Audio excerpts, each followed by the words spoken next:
मित्रों, वंदे मातरम, जय हिंद, नमस्कार। मैं हूं अनिल यादव। आपका स्वागत है हमारे यूट्यूब चैनल गुरुजी स्टडी अड्डा चैनल पर।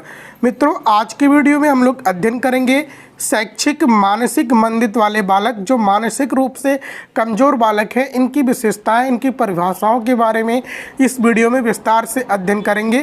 क्योंकि मित्रों, यहाँ से आपके एग्जाम में हर बार एक क्वेश्चन जरूर पूछे जाते हैं। तो चलिए मित्रों, हम वर्गीकरण भी करेंगे मानसिक मंदित बालक की। तो शुरुआत करते हैं। मंद बुद्धि बालकों की बुद्धि लब्धि साधारण बालकों की बुद्धि लब्धि से कम होती है। इनमें मानसिक शक्तियों का विकास कम होता है। देखिए मित्रों, जो शैक्षिक मानसिक मंदित बालक होते हैं, ये बालक साधारण सामान्य बालकों की तुलना में इनकी बुद्धि लब्धि कम होती है। इनके कार्य करने की क्षमता भी उनके अनुसार कम होती है। इनकी शक्तियों का विकास उतना ज़्यादा नहीं हो पाता है जितना सामान्य बालकों का होता है। अगला पॉइंट है मित्रों, मानसिक मंदिता से ग्रस्त व्यक्तियों में प्रायः 3 क्षेत्रों में अधिगम क्षमता, परिपक्वता एवं सामाजिक समायोजन में कमी पाई जाती है। देखिए मित्रों, साधारण बच्चों की तुलना में अधिगम क्षमता मतलब सीखने की क्षमता में, परिपक्वता में, मैच्योरिटी में, सामाजिक समायोजन समाज में समायोजन बनाने के लिए व्यक्तियों के साथ घुलने मिलने में इनमें कमी पाई जाती है। जो मानसिक रूप से मंदिता वाले बालक हैं, जो कमज़ोर बालक हैं। देखिए मित्रों, मानसिक मंदिता से तात्पर्य उस असामान्य साधारण बौद्धिक कार्य क्षमता से है जो व्यक्ति की विकासात्मक अवस्थाओं में प्रकट होती है तथा उसके अनुकूल व्यवहार में ह्रास से संबंधित होती है। तो देखिए मित्रों, जो मानसिक मंदिता का मतलब होता है जो असाधारण बुद्धि होती है, असाधारण बौद्धिक कार्य क्षमता जिनकी होती है, जो साधारण बच्चों की तुलना में काफ़ी ज़्यादा कमज़ोर होते हैं, जो प्रतिभाशाली बालकों की तुलना में बहुत ज़्यादा कमज़ोर होते हैं, ऐसे बालक जो होते हैं उनका व्यवहार काफ़ी हरासमेंट भरा होता है। तो मित्रों, सबसे पहले हम लोग एक परिभाषा देख लेते हैं क्रो एवं क्रो के शब्दों में। क्रो एंड क्रो ने क्या कहा है? जिन बालकों की बुद्धि लब्धि 70 से कम होती है उसे मानसिक मंदित बालक कहते हैं। तो मित्रों, क्रो एंड क्रो ने कहा कि जिसकी बुद्धि लब्धि 70 से कम होती है, ऐसे बालक मानसिक मंदिता की श्रेणी में आते हैं। तो मित्रों, इन्हें हम 3 श्रेणियों में विभाजित कर सकते हैं। पहला पॉइंट है देखभाल योग्य केयरेबल बालक। इस श्रेणी के बालकों को जड़ बुद्धि कहा जाता है, यानी कि मूढ़ बुद्धि, बिल्कुल जड़ बुद्धि कहा जाता है। इनकी बुद्धि लब्धि 0 से 25 तक होती है। इन्हें किसी प्रकार की शिक्षा एवं प्रशिक्षण नहीं दिया जा सकता है मित्रों।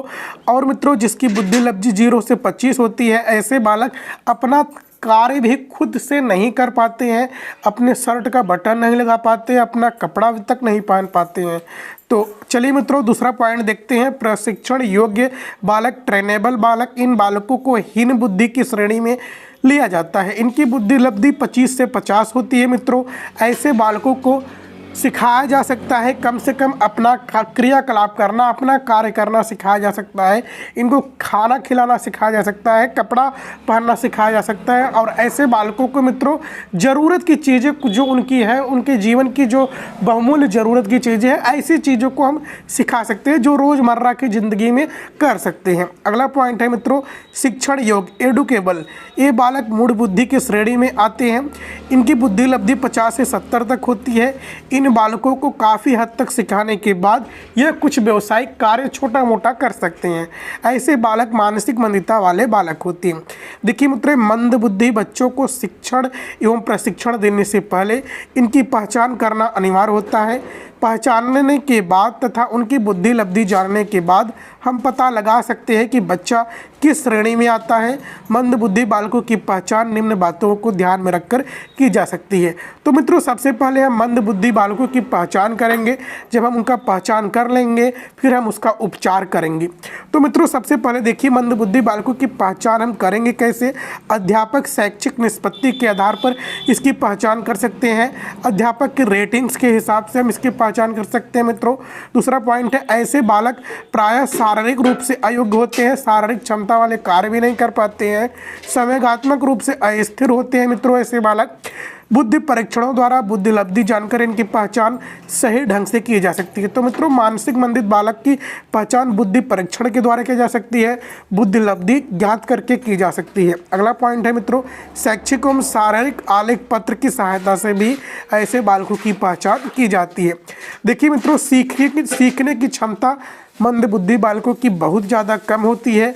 इसमें एकाग्रपन, कल्पना शक्ति, सूक्ष्म चिंतन का अभाव होता है, यानी कि एकाग्रता नहीं बना पाते हैं, कल्पना शक्ति का विकास उतना ज़्यादा नहीं हो पाता है, सूक्ष्म चिंतन नहीं कर पाते हैं, यानी कि छोटी से छोटी बातों पर उतना गहराई से सोच नहीं पाते हैं।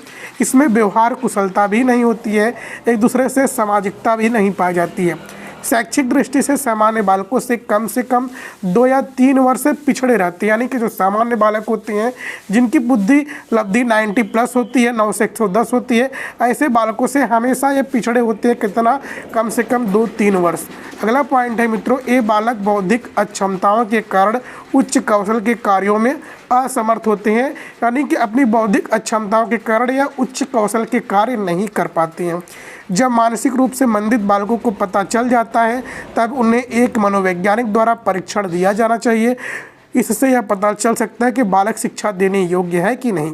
तो मित्रों, जब हम मानसिक मंदित बालकों की पहचान कर लेते हैं, हम उसे भेजते हैं किसके पास? मनोवैज्ञानिक परीक्षण के द्वारा भेज देते हैं। तब जब वह पहचान कर लेता है तो ये बताया जा सकता है कि कौन से भी ये बालक किस श्रेणी में रहेंगे और इनको शिक्षा दिया जा सकता है कि नहीं दिया जा सकता है। दिया जा सकता है तो किस प्रकार की विधि से इनको शिक्षित किया जाए। तो मित्रों, यह है शैक्षिक मानसिक मंदित बालक।